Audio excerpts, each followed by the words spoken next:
Another day, another mini vlog. So first thing first, bilang isang nanay, dilinis muna tayo and then nagsubuto ng sinaing.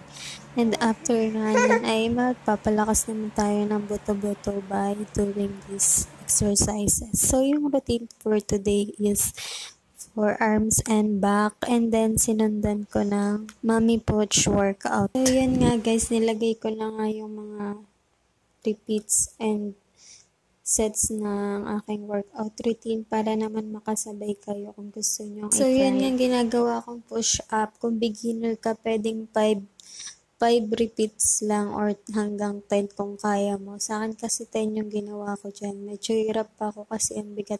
Nabibigatan pa ako sa katawan ko. So, kung mapapansin nyo nga pag galaw-galaw yung camera, paano ba naman may makulit na bata dyan? And then, ito na nga yung sinunod ko for mommy pouch workout routine. So, nandyan na din yung mga description niya guys kung ilang repeats nyo siya gagawin and ilang sets. So, yung leg raises nga, 15 repeats yung ginawa ko. Kung kaya nyo hanggang 20, pwede naman. Why not? And then, next ko naman itong glute bridge. Bali, 15 repeats by 3 sets yung ginagawa ko. Kung kaya nyo rin ng hanggang 20, pwede naman po.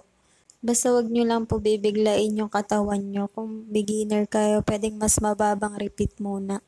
And then, kapag nasanay na yung katawan nyo, pwede nyo nang dagdagan. And then, itong last routine ko is itong leg raises. Bali, 15 repeats each leg by 3 sets. Sarap nga sa pakiramdam after mag-workout. So, ito aura-aura na yan. Fresh yarn, char. So, after ko nga mag-workout, naligo na kami. Bali, 10 minutes akong nagpapahinga bago ko maligo. So, yan, after nga yan, binisan ko na si Athena and may batang nakatulog dito.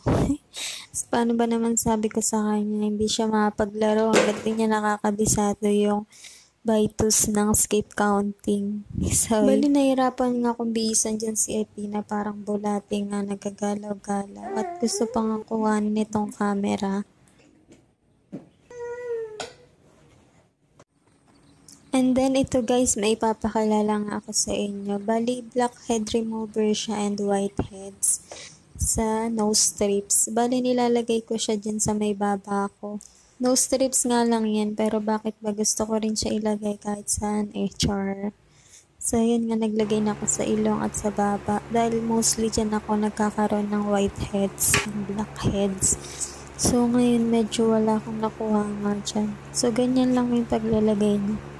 Kahit medyo manipis lang, wag naman yung sobrang nipis. Then, papatuyuin mo lang siya ng 5 minutes. And kasama na nga yung papel na yan pag binili mo nga yan guys. Lalagay ko na lang yung link sa comment section kung gusto mo nga nito. Dati kasi pinipisa ko nga lang yung blackheads ko tapos hindi siya totally natatanggal. So ang ending nagiging tigyaw siya.